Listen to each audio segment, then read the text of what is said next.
स्वागत है दोस्तों आपका कन्फ्यूज़न 9.2.11 में। दोस्तों यहाँ बिहार में एक बहुत बड़ी वैकेंसी निकली है।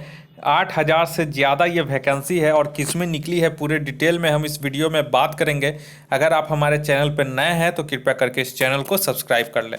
तो यहाँ पे देख लें तो ये बिहार का जो central selection board of constable है उसके वेबसाइट पे आप जाइएगा और यहाँ पे देखिएगा 11 नवंबर 2020 टाइम हो रहा है 6:53 PM। और देखिए यहाँ पे डेट 11/11/2019 को यहाँ पे एक नोटिस आई हुई है, advertisement number 05/2020 for selection of constable in Bihar police. यानी कि बिहार पुलिस में बहुत ही ज़्यादा वैकेंसी आई हुई है दोस्तों। रिलीज़ कर दी गई है नोटिस। यहाँ पे देख लेते हैं कब क्या है, सारा A to Z यहाँ पे हम देख लेते हैं।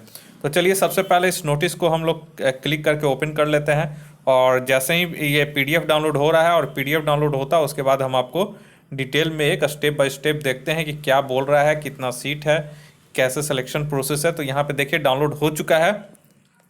केंद्रीय चयन पर्षद सिपाही भर्ती विज्ञापन संख्या यहाँ पे देख लीजिए, लिखा हुआ है 5/2020। ऑनलाइन आवेदन पत्र प्राप्ति की अंतिम तिथि दिया हुआ है 14/12/2020 और यहाँ पे है बिहार पुलिस, बिहार सैन्य पुलिस, विशेषीकृत इंडिया रिजर्व वाहिनी, बिहार राज्य औद्योगिक सुरक्षा वाहिनी में सिपाही के रिक्त पदों पर पुरुष एवं महिला उम्मीदवारों की सीधी नियुक्ति है दोस्तों। सीधी नियुक्ति हेतु सूचना। और यहाँ पे देख लीजिए टोटल रिक्तियों की संख्या कितना है, 8,415 पद के लिए ये निकाली गई है और वेतनमान है लेवल 3 21,700 से 69,100 के रेंज में। और यहाँ पे देख ले कब से प्रारंभ हो रही है, तो यहाँ पे देख लीजिए ऑनलाइन आवेदन आपका 13/11/2020 से प्रारंभ होगी और ख़त्म कब है, तो ख़त्म 14/12/2020 को। यानी कि लगभग आपको 1 महीने का पूरा समय दिया गया है। और यहाँ पे कुछ डिटेल है, यहाँ पे आप लोग चेक कर लीजिएगा, बहुत सारा डिटेल है। और जो इम्पोर्टेंट मेन है वो मैं टॉपिक दिखा दे रहा हूँ और आप लोग एक बार स्वयं से जो ऑफिशियल वेबसाइट यहाँ पे है ब्लू कलर में दिखाया गया है, इसे आप लोग ओपन करके यहाँ से ये नोटिस डाउनलोड करके आप लोग खुद से भी एक बार अच्छे से पढ़ लीजिएगा। मैं यहाँ पे जो मेन है कब से स्टार्ट हो रही है, कब ख़त्म हो रही है, सिलेक्शन प्रोसेस यहाँ पे देख लीजिए आप लोगों को। यहाँ पे एक बोला जा रहा है कि देखिए ऑनलाइन आवेदन इसका किया जाएगा, विज्ञापन में दिए गए निर्देशों एवं शर्तों का पालन करना अनिवार्य होगा और वेबसाइट पर जाकर आप लोग इसे ऑनलाइन फिलअप कर सकते हैं। यहाँ पे बोल रहा है, यहाँ पे एक चीज़ बताया जा रहा है 5वां नंबर में आप लोग देखिएगा। यहाँ पे बोल रहा है जिला पुलिस, बिहार सैन्य पुलिस, विशेषीकृत इंडिया रिजर्व वाहिनी एवं बिहार राज्य औद्योगिक सुरक्षा वाहिनी की रिक्तियों के लिए चयन भर्ती की प्रक्रिया एक साथ होगी। अभ्यर्थियों को इच्छित इकाइयों के लिए अपनी प्राथमिकता देने का अवसर दिया जाएगा और नियुक्ति हेतु चयनित होने पर मेधा क्रम के अनुसार इनके द्वारा दी गई प्राथमिकता पर विचार किया जाएगा। छठा में बोल रहा है आवेदन पत्रों के संग्रहण के उपरांत समर्पित आवेदनों की स्क्रूटनी की जाएगी और उसके बाद जो वैध पाए जाएंगे उनके लिए लिखित प्रतियोगिता परीक्षा का पहले आयोजन किया जाएगा। 7वां में बोल रहा है कि लिखित परीक्षा का स्तर बिहार विद्यालय परीक्षा समिति की इंटरमीडिएट 10+2 अथवा समकक्ष स्तर का होगा एवं प्रश्न वस्तुनिष्ठ प्रकार के होंगे। लिखित परीक्षा 100 अंकों की होगी। 2 घंटों के एक प्रश्न पत्र में कुल 100 प्रश्न होंगे जिनमें प्रत्येक सही उत्तर के लिए 1 अंक दिया जाएगा। उत्तर पुस्तिका 2 प्रतियों में होगी जिसमें एक प्रति अदृश्य कार्बन प्रति के रूप में चयन पर्षद के पास सुरक्षित रखा जाएगा। यानी कि एक OMR सीट होगा और OMR के सीट एक नीचे कार्बन कॉपी लगा होगा। 8वां बोला लिखित परीक्षा में 30% से कम अंक प्राप्त करने वाले अभ्यर्थी शारीरिक दक्षता परीक्षा के लिए असफल घोषित किए जाएंगे। 9 नंबर में बोल रहा है लिखित परीक्षा में प्राप्त अंकों के आधार पर यथासंभव विज्ञप्ति रिक्तियों के आरक्षण कोटिवार 5 गुना प्रत्येक कोटि के लिए अभ्यर्थियों का चयन शारीरिक दक्षता परीक्षा हेतु किया जाएगा। शारीरिक जांच हेतु अर्हता प्राप्त अभ्यर्थियों की प्राप्त संख्या में अनुपलब्धता की दशा में अभ्यर्थियों का अनुपात उपयुक्त रूप से केंद्रीय चयन परिषद द्वारा कम किया जा सकेगा।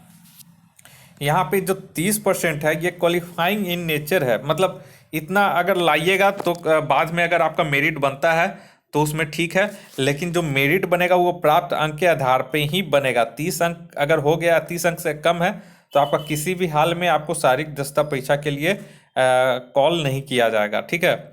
लेकिन जो मेरिट बनेगा वो आपका अंक जो प्राप्त होगा उसके अनुसार कितने लड़के जुटे हैं, 5 गुना हो जाएगा तो उसके हिसाब से उतना मार्क्स का आपका मेरिट बनेगा, कट ऑफ मार्क्स उतना दिया जाएगा।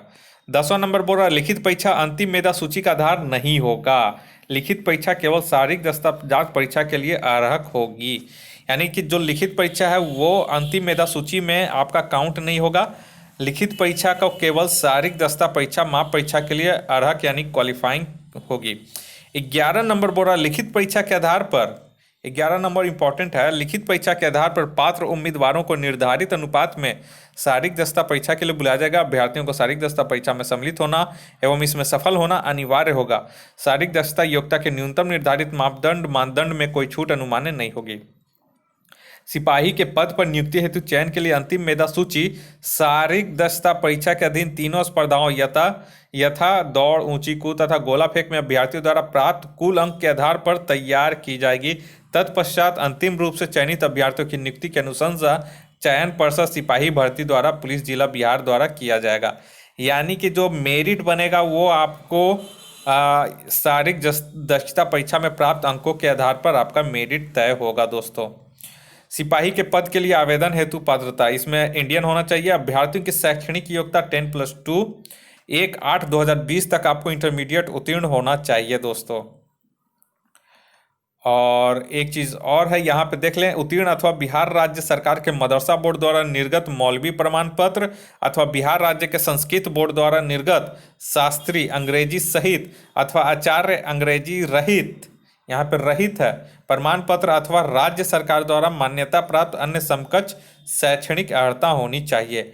और अभ्यर्थियों के जो उम्र सीमा है 1/8/2020 को मैट्रिक अथवा समकक्ष प्रमाण पत्र के अनुसार जो है वो सामान्य वर्ग के लिए न्यूनतम 18 वर्ष और अधिकतम 25 वर्ष, वहीं पिछड़ा कोटि एवं अत्यंत पिछड़ा वर्ग के पुरुषों के लिए न्यूनतम 18 वर्ष और अधिकतम आपको 27 वर्ष खोज रहा है। और अन्य जो कैटेगरी वाइज भी हैं, और महिलाओं के लिए जो है अत्यंत पिछड़ा वर्ग और पिछड़ा वर्ग के लिए न्यूनतम 18 वर्ष और अधिकतम 28 वर्ष। इस तरह से करके बहुत सारे कैटेगरी वाइज में है। एज रिलैक्सेशन इन्हें दिया गया है, उम्र में छूट दी गई है, आप लोग इसे एक बार देख लीजिएगा। उसके बाद अभ्यर्थियों के लिए मापदंड यहाँ पे दे दिया गया है, ऊंचाई होना चाहिए।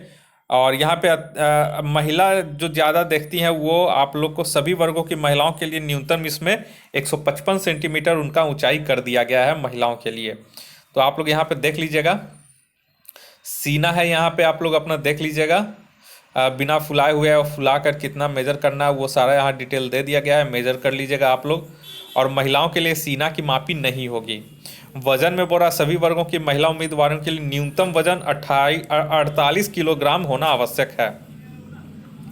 और इस तरह से आप लोग प्रश्न पत्र अपना देख सकते हैं, कैसे क्या करना है पाठ्यक्रम। आप लोग ये जो मेन इंपॉर्टेंट था आप लोग को मैंने बता दिया है। और यहाँ पे कैसे क्या मार्क्स मिलेंगे आप लोग को यहाँ पे भी सारा कैटेगरी दिखा दिए हैं, देख लीजिए। और आप लोग भी डाउनलोड करके देख लीजिएगा, गोला फेंक में क्या कैसे कितना मार्क्स है, किस में, दौड़ में, ऊंची कूद में, गोला फेंक में कितना है और कितना दूरी तक फेंकिएगा कैसे है, सारा कुछ इसमें डिटेल बता दिया गया है। मार्किंग सिस्टम, आप लोगों को कोई इसमें दिक्कत अब नहीं होगी। तो जो भी बेसिक चीज़ था इसमें देख लीजिए। सामान्य वर्ग के लिए कितना सीट है, आर्थिक रूप से कमजोर वर्ग के लिए 842 दिया गया है, अनुसूचित जाति के लिए, अनुसूचित जनजाति के लिए और अत्यंत पिछड़ा वर्ग के लिए सारा कैटेगरी वाइज यहाँ पोस्ट दिया गया है दोस्तों। और ये था पूरा। और डिटेल आप जाना चाहते हैं तो डिटेल में यहाँ पे भी एक चीज़ और है, आवेदन पत्र को रद्द करने के साथ आवश्यक कानूनी, हाँ, और यहाँ पे आप ऑनलाइन भुगतान भी कर सकते हैं। और यहाँ पे देख लीजिए फीस, जो फीस लगेगा वो नॉर्मल 450 रुपया और अनुसूचित जाति एवं अनुसूचित जनजाति के अभ्यर्थियों के लिए 112 रुपया है, ठीक है। तो 450 और 112 रुपया, तो ये था फीस आपको बताना चाहता था। तो फीस एक तरह से नॉर्मल रखा गया है और सारा कुछ इसमें डिटेल अब जो है वो पहले की तरह है। तो आप लोग अगर पहले ही फिलअप किए होंगे तो कोई ज़्यादा दिक्कत नहीं होगा। और भरते समय अगर किसी तरह का दिक्कत है तो आप लोग कमेंट करके बताइएगा कि कोई दिक्कत आ रहा होगा, तो मैं उसका सॉल्व करने का कोशिश करूंगा आपका दिक्कत। और किस किस ज़िले में क्या क्या कितनी वैकेंसी वो सारा यहाँ ज़िले वाइज भी दिया गया, आप लोग नोटिस डाउनलोड करके देख सकते हैं। तो चलिए, इस चैनल पे अगर आप नए हैं तो कृपया करके इस चैनल को सब्सक्राइब कर लें, और इसी तरह का नोटिस पाने के लिए आप इस चैनल को सब्सक्राइब कर लें। इस वीडियो को देखने के लिए आप लोग का बहुत बहुत शुक्रिया। आपका दिन मंगलमय हो। धन्यवाद।